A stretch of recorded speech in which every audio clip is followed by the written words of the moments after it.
கொடிய கொடுமை. வேடிக்கை பார்க்கும் காவல் நிலையம். கோவை மாவட்டம் வால்பாறை பகுதியைச் சேர்ந்தவர் அர்ச்சனா. இவர் தற்போது கோவை சிவானந்த காலனி பகுதியில் வசித்து வருகிறார். இவர் திண்டுக்கல்லை சேர்ந்த முத்துக்குமார் என்பவரை 5 வருடங்களாக காதலித்து இருவரும் கடந்த மே மாதம் திருமணம் செய்து கொண்டதாக கூறப்படுகிறது.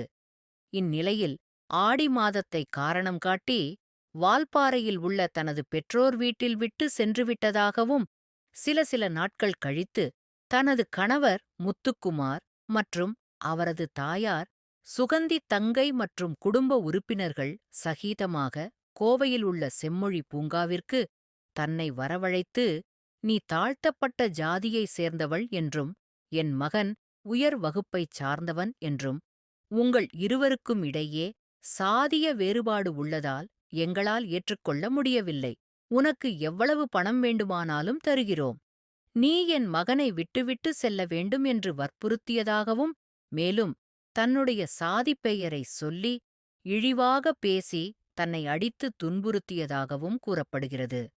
இதுகுறித்து கோவை மாவட்டம் கோட்டூர் காவல் நிலையம், மாவட்ட கண்காணிப்பாளர் அலுவலகம், கோவை ஆர்.எஸ்.புரம் காவல் நிலையம், கோவை அனைத்து மகளிர் காவல் நிலையம், சாய்பாபா காலனி உட்பட பல்வேறு இடங்களில் புகாரளித்தும் எந்த நடவடிக்கையும் எடுக்கவில்லை என்றும், தனது கணவர் தற்பொழுது கோவை மாவட்ட நீதிமன்றத்தில் டைபிஸ்டாக பணிபுரிவதாகவும், அதனால் நீதிமன்றத்தை காரணம் காட்டி காவல் நிலையங்களை வாய் அடைத்து விடுவதாகவும், மேலும் காவலர்களுக்கு பல்வேறு வகையில் லஞ்சம் கொடுத்து நடவடிக்கை எடுக்காமல் செய்துவிட்டதாகவும், தனது கணவரே என்னை தற்பொழுது மிரட்டி, "நீ வேறு சாதி, நான் வேறு சாதி, எனவே எங்கு சென்றாலும் உனக்கு நியாயம் கிடைக்காது. கொடுக்கின்ற பணத்தைப் பெற்றுக்கொண்டு வேறு வாழ்க்கை அமைத்துக்கொள்" என்று துன்புறுத்துவதாகவும், எனவே சம்பந்தப்பட்டவர்கள் மீது உரிய நடவடிக்கை எடுக்க வேண்டும் என்று கோவை மாநகர காவல் ஆணையரிடம் புகார் அளித்துள்ளார். 5 வருடமாக காதலித்துவிட்டு தற்பொழுது அரசாங்கப் பணி கிடைத்தவுடன் சாதியை மையமாக வைத்து ஒரு இளம்பெண்ணின் வாழ்வை கெடுக்க நீதிமன்ற ஊழியர்கள் மற்றும் காவல் நிலையங்கள் செயல்படுவது மிகுந்த வேதனை அளிப்பதாக உள்ளது.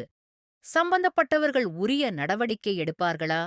கோவை மாவட்ட ஆட்சியர் மற்றும் கோவை மாவட்ட நீதிபதி தலையிட்டு உரிய நடவடிக்கை எடுப்பாரா?